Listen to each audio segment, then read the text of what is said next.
नमस्कार किसान भाई, हमारे यूट्यूब चैनल में आपका बहुत बहुत स्वागत है। आज आपके लिए एक और सरकारी योजना के बारे में जानकारी लेकर आए हैं, तो वीडियो के अंत तक जरूर बने रहे। प्रधानमंत्री कृषि सिंचाई योजना में किसानों को कृषि यंत्र के लिए 90% तक सब्सिडी मिलेगी। किसानों को खेती करने के लिए बड़ी परेशानी होती है सिंचाई करने में, तो इस परेशानी का हल सरकार ने प्रधानमंत्री कृषि सिंचाई योजना की शुरुआत की। इस योजना में किसान भाइयों सिंचाई के लिए अलग अलग उपकरण या सिंचाई के लिए कई तरह की सब्सिडी गवर्नमेंट आपको देती है।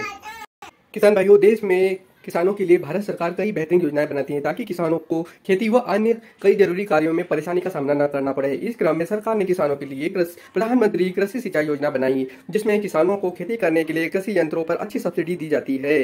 प्रधानमंत्री सिंचाई योजना के अंतर्गत गर्मी में लगातार बढ़ते तापमान के कारण फसलों की अच्छी उपज प्राप्त करने के लिए पानी की अधिक मात्रा की आवश्यकता पड़ती है, लेकिन गिरते जल स्तर के कारण किसानों को खेती करने में बहुत सी परेशानियों का सामना करना पड़ रहा है। बता दें कि पानी की परेशानी को हल करने के लिए सरकार ने प्रधानमंत्री कृषि सिंचाई योजना की शुरुआत की है। किसानों को इस योजना के माध्यम से फसलों की सिंचाई करने के लिए उपकरणों पर बेहतर सब्सिडी दी जाती है।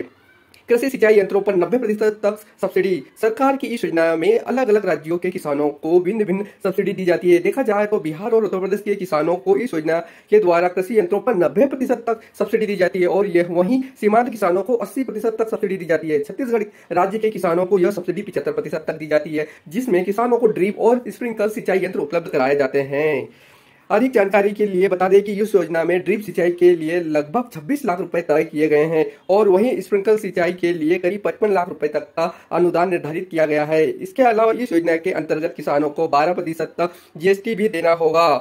ऐसे दिया जाता है किसानों को लाभ। इस योजना के का लाभ उठाने के लिए किसान भाइयों के पास अपनी खुद की जमीन और जल स्रोत उपलब्ध होना चाहिए। इसके बाद ही वह अपने नजदीकी सरकारी सहकारी समिति के सदस्यों सेल्फ हेल्प ग्रुप या इन कॉर्पोरेशन कंपनी, पंचायती राज संस्थाओं, गैर सरकारी संस्थाओं और कृषि विभाग में आवेदन कर सकते हैं। वह किसान भी इस योजना का लाभ उठा सकता है जिन्हें खेती व बागवानी करने के लिए जमीन को कम से कम 7 साल के लिए लीज पर ली है। वीडियो अच्छा लगा तो वीडियो को लाइक कीजिएगा, हमारे चैनल को सब्सक्राइब कीजिएगा। Thank you for watching this video.